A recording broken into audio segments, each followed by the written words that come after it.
So hey guys welcome back to my channel. So इस video में हम करने वाले हैं 1.4 exercise. So let's started. So सबसे जो फर्स्ट वाला क्वेश्चन है इसमें आपको क्या करना है इसको इधर कर लेते हैं। Without actually performing long division state whether the following rational numbers will have a terminating decimal expansion और नॉन टर्मिनेटिंग डेसिमल एक्सपेंशन।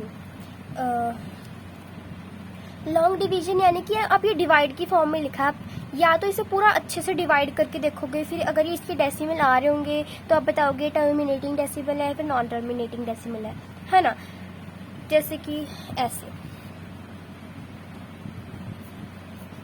अब कौन इतनी लंबी चौड़ी करे, मतलब मेरे से तो नहीं होगा।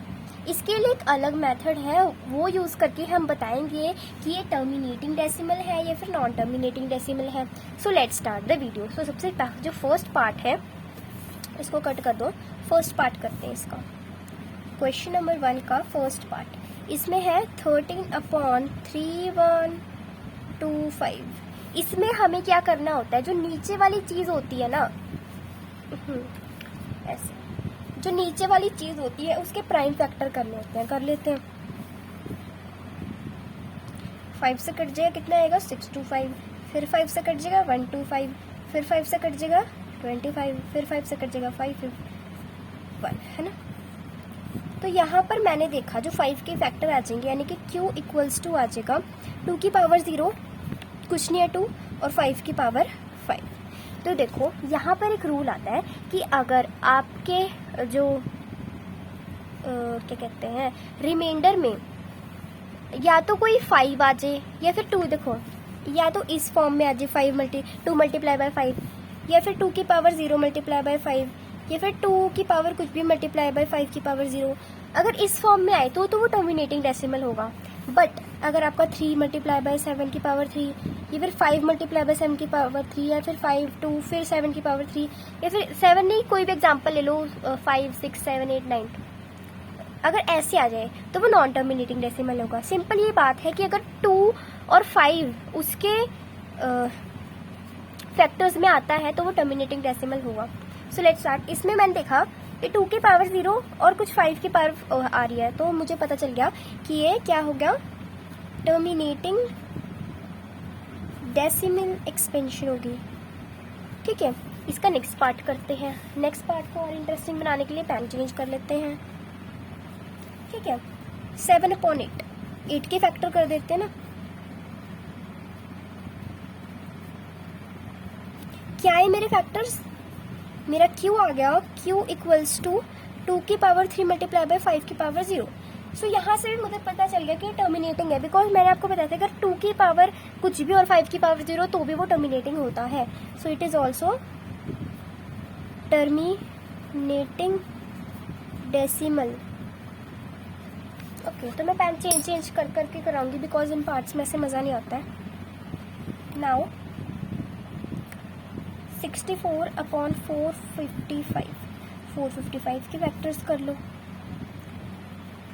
क्या होंगे इसके फैक्टर्स, 5 पे जाएगा 91 पे, फिर 91 किससे जाएगा 7 पे भी चल जाएगा, सो किस पे 17 पे, फिर 17 पे जाता है।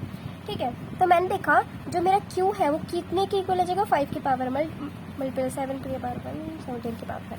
और मैंने आपको बताया था जिसमें भी ये 7 3 17 कुछ भी इंक्लूड हो जाए वो नॉन टर्मिनेटिंग होता है। तो मैं लिख दूंगी नॉन टर्मिनेटिंग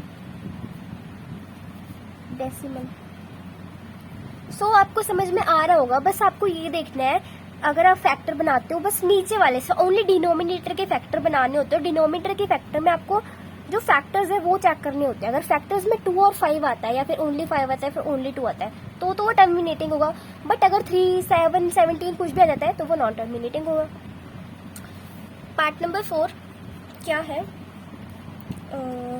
15/1600 कर देते हैं इसके फैक्टर्स। 4 पे जाएगा, फिर 4 पे जाएगा, फिर दोबारा से 4 पे जाएगा, फिर 5 पे जाएगा, चला गया। अब यहाँ पर देखो 2 तो 4 का फैक्टर है, तो ये 2 की पावर 6 आ जाएगी Q इक्वल्स टू है ना। अगर आप करके भी देखो तो क्योंकि 2 2 सा 4 होता है तो क्या आ जाएगा 2 multiply by 2 multiply by 2 multiply by 2। तो यहाँ क्या कितने 2 हो गए 6 हो गए, तो बेसिकली ये हो गया, और 5 की पावर 2। तो यहाँ पर मुझे पता चल गया कि टर्मिनेटिंग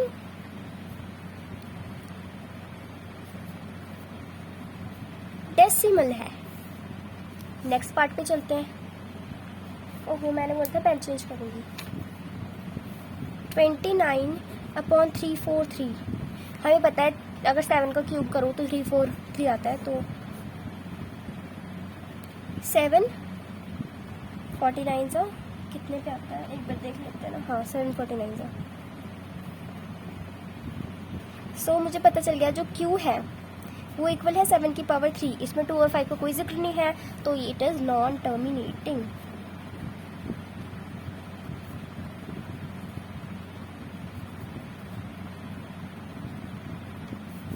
नेक्स्ट पे चलते हैं।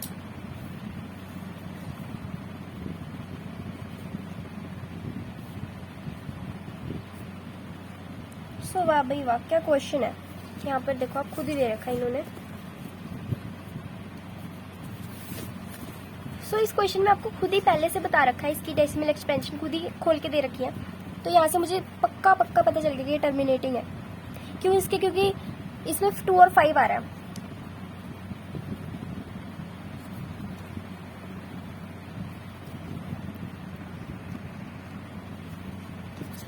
सेवेंथ पार्ट कर लेते हैं।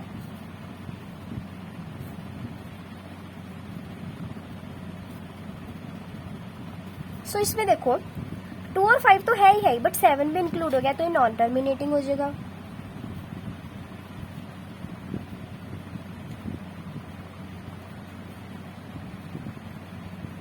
नेक्स्ट क्या है? 8th part.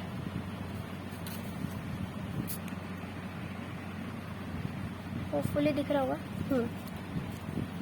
8th क्या है? 6/15। ये सबसे इम्पोर्टेंट है, सबसे इजी भी है। अब देखो अगर मैं डायरेक्ट नीचे के फैक्टर कर देती हूँ क्या होता है, करके देखते हैं। 3 ज़ा 5 ज़ा 5 ज़ा बनता है क्या? आगे 3 और 5 आगे। अब मुझे 3 दिख गया तो मैं नॉन टर्मिनेटिंग कर देती हूँ, बट हमें ऐसा नहीं करना है। कैंसिल कर दो इसे। हमें सबसे पहले अगर मैं देखूँ ना कट रहा है मुझे ऊपर नीचे तो मैं काटूंगी। 3 2 ज़ा 6 एंड 3 5 ज़ा 15। तो मेरा क्या गया 2/5। और डायरेक्टली मुझे दिख रहा है कि इसके नीचे 5 आ रहा है और ये टर्मिनेटिंग हो जाएगा। सो ऐसे आपको काट भी देना है अगर ऊपर नीचे कट रहा होगा। नेक्स्ट पार्ट पर चलते हैं।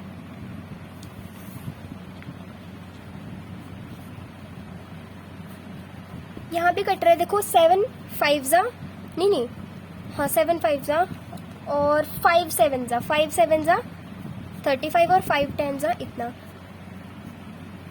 और जब आप इसके फैक्टर करोगे तो 2 5 ज़ा 10 होता है। 2 और 5 दोनों आ रहा है तो ये क्या हो जाएगा टर्मिनेटिंग।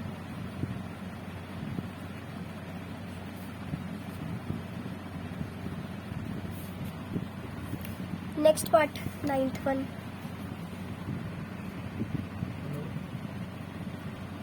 नाइन्थ पार्ट क्या है? 77/210। सो 210 के फैक्टर्स करने पड़ेंगे।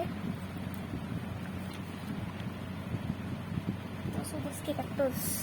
सो मैंने यहाँ पे फैक्टर कर लिया और मैं फैक्टर करने में मुझे पता चलता है क्यों किसके इक्वल आता है, यानी कि जो फैक्टर्स है कैसे आते हैं। 2 multiply by 5 multiply by 3 multiply by 7। तो इसमें 3 और 7 दोनों देते तो क्या हो जाएगा नॉन टर्मिनेटिंग।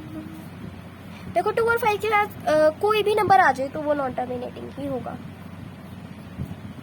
4 आ जाए तो चलो 4 तो 2 का फैक्टर ही होता है, मतलब कि 2 का मल्टीपल ही होता है। सो यहाँ पर फर्स्ट क्वेश्चन कंप्लीट हो जाता है। सेकंड में चलते हैं। सेकंड में क्या है? Write down the decimal expansion of those rational number in question number 1 above which have terminating decimal expansion. So हमें उन नंबर्स की वो डेसिमल एक्सपेंशन लिखनी है जो कि क्वेश्चन नंबर 1 में टर्मिनेटिंग आ गए थे, कुछ नॉन टर्मिनेटिंग भी आए थे। सो हम स्टार्ट करते हैं। ये देखो मैंने यहाँ पर पहले से लिख के रख रखी है कि कौन कौन से नॉन टर्मिनेटिंग है, तो हमें ये नहीं करने, जो बाकी बचे वो करने हैं। सो इसका फर्स्ट पार्ट देखते हैं कैसे कैसे करना है। सो देखो हमने डेसिमल एक्सपेंशन पहले से लिख रखी है, मैंने लिख रखी थी ना, इसकी हमने सॉल्व किया था, पीछे मैं दिखाती हूँ आपको। ये रहा हमने पहले से लिख रखी है q इक्वल्स टू, हम यही वैल्यू पुट कर देंगे। यहाँ पर मेरा क्या आ गया था, इसका नीचे ओनली 5 की पावर 5 आई थी। अब मुझे इसको 10 बनाने के लिए कितनी पावर चाहिए, तो मुझे अगर मैं 2 की पावर 5 लिखूँ, इससे ऊपर नीचे मल्टीप्लाई करूँ, तो देखो 2 की पावर 5 ऐसे 32 होता है। ठीक है, मैंने ऊपर सॉल्व कर लिया। ठीक है, और नीचे अब मैं क्या करूँगी, 5 मल्टीप्लाई बाई 2 अपॉन 2 ब्रैकेट में ले लूँगी और बाहर 5 रख दूँगी। ठीक है, तो देखो जितनी वैल्यू यहाँ होती है ना, उतनी वैल्यू ही हमें यहाँ पर मल्टीप्लाई करनी होती है, कि मतलब कि दोनों का अगर हम मल्टीप्लाई करें तो 10 ही आए। सो ऐसा करने से क्या हुआ, यहाँ पर देखो 13 मल्टीप्लाई बाय 32 कितना होता है, 416 अपॉन 5 मल्टीप्लाई बाय 2 10 हो गया, 10 की पावर 5। अब 10 की पावर 5 में कितने जीरो होते हैं, 1 2 3 4 5 अपॉन इतना। अगर मैं इसको लिखूँ तो ऐसे लिखूँगी ना, 1 2 5 हो गया, 5 के बाद एक जीरो लगा दूंगी एंड मैं इसको ऐसे फॉर्म में लिखूंगी। बस हमें ऐसे ही डेसिमल एक्सपेंशन लिखनी है इसकी। ठीक है, ये काम यहाँ तक हमने पहले का कर रखा है। ठीक है, इसके बाद मुझे इसको जैसे 10 बनाने के लिए कितनी चाहिए, मुझे 2 की पावर 5 चाहिए, तो मैंने 2 की पावर 5 ले ली, ऊपर नीचे दोनों से मल्टीप्लाई करना है। ठीक है, कर दिया मल्टीप्लाई। बेसिकली जब ये क्वेश्चन करो कैलकुलेटर लेके बैठ जाना। ठीक है, और पेपर में तो 2-3 क्वेश्चन ही आएंगे, इसलिए कैलकुलेटर तुम खुद ही बन जाओगे। आगे नीचे ऐसे कर देना है कि जो 5 और 2 है अंदर अपने आप इनकी मल्टीप्लाई करा देना और 5 बाहर छोड़ देना। ठीक है, फिर इसको खोल देना, ऊपर वाले जितने जीरो नीचे उतने जीरो को करके डेसिमल बना देना। ये तो आता ही होगा। नेक्स्ट पार्ट 8 का मुझे पता है, 8 का 2 मल्टीप्लाई बाय 2 मल्टीप्लाई बाय 2 यानी कि 2 की पावर 3। अब मैं इसको किससे करूँ, 5 की पावर 3 से ही करूँगी मल्टीप्लाई, है ना, कर दिया। अब 5 की पावर 3 कितनी होती है, 125। नीचे 2 मल्टीप्लाई बाय 5 ब्रैकेट क्लोज, यहाँ पर 3। ठीक है, अब इन दोनों को मल्टीप्लाई करेंगे तो कितना आएगा, 2 1 2 5, नीचे 10 की पावर 3। अब इधर से स्टार्ट होंगे, यहीं पे जीरो लगा देंगे 3 डिजिट के बाद, मैंने लगा दिया। सो ये थी इसकी डेसिमल एक्सपेंशन। नेक्स्ट क्वेश्चन पे चलते हैं। सो नेक्स्ट पार्ट पर आ गए, क्योंकि जो थर्ड पार्ट था वो नॉन टर्मिनेटेड था, हम सीधा फोर्थ पर आ गए। ठीक है, तो फोर्थ में 1600 की क्या डेसिमल एक्सपेंशन है देख लेते हैं। 15 अपॉन, एक बार मुझे देखना ही पड़ रहा है ना, हाँ 2 की पावर 6 मल्टीप्लाई बाय 5 की पावर 2। अब मैं यहाँ पर 5 की पावर कितने से मल्टीप्लाई करूँ, अब देखो 5 2 पावर तो है ही, तो मुझे 4 से और मल्टीप्लाई करने पड़ेगा उसको 6 बनाने के लिए। तो मैं 5 की पावर 4 5 की पावर 4 से मल्टीप्लाई कर दूंगी। ठीक है, अब 5 की पावर 4 क्या होती है, 625, है ना। और यहाँ पर क्या हो जाएगा फिर, 5 multiply by 2 multiply by 5 bracket में 6। ठीक है, इन दोनों को मल्टीप्लाई करेंगे कितना आएगा, 93। बेसिकली मैं अभी कैलकुलेटर से ही कर रही हूँ तो मुझे टाइम लग रहा है। 2 मल्टीप्लाई बाय 5 10। ठीक है, यहाँ पर 6। अब 6 डिजिट्स के बाद लगा दो 0, तो 0.0 आ गया। इतना इजी था ये। आगे चलते हैं। 5th पार्ट नॉन टर्मिनेटिंग है, यहाँ पर देख सकते हो। 6th पे चलेंगे। ये तो और भी ज़्यादा हमारे लिए काम इजी हो गया। अब देखो मैक्सिमम पावर क्या है, 3। अब मुझे 5 की पावर 3 बनाने के लिए कितना चाहिए, मुझे ओनली 5 चाहिए, तो मैं 5 से मल्टीप्लाई कर दूंगी। ठीक है, अब 23 5 से कितना होता है, 115। हाँ, और यहाँ क्या हो जाएगा, 2 मल्टीप्लाई बाय 5, यहाँ पर 3,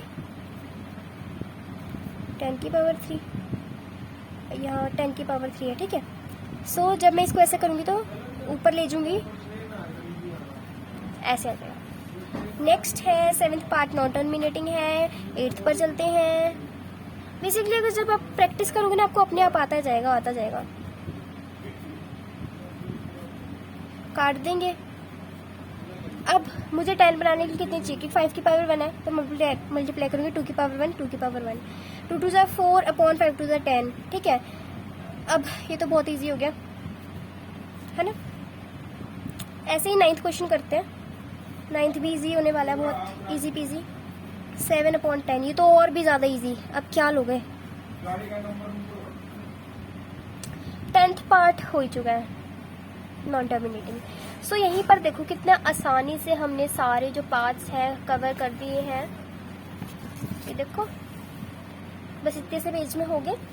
और यार मैं आपसे एक रिक्वेस्ट करना चाहती हूँ, रिक्वेस्ट तो नहीं है, मैं थर्ड क्वेश्चन नहीं करवा पाऊंगी बिकॉज इसमें ना डेफिनेशन होती है जो कि आप अच्छे से गूगल से देख सकते हो, इसको आपको बिल्कुल भी करने की ज़रूरत नहीं है, ठीक है। सो डेफिनेशन आप गूगल से चेक लेना बहुत आसानी से, ये इसमें कराने वाला कोई चीज़ है नहीं। सो यहाँ पर आपका जो चैप्टर है वो खत्म हो जाता है। Thanks for watching my video. अगर आपको मेरी वीडियोज़ अच्छी लगती है तो प्लीज़ मेरे चैनल को सब्सक्राइब कर देना। Thanks for watching.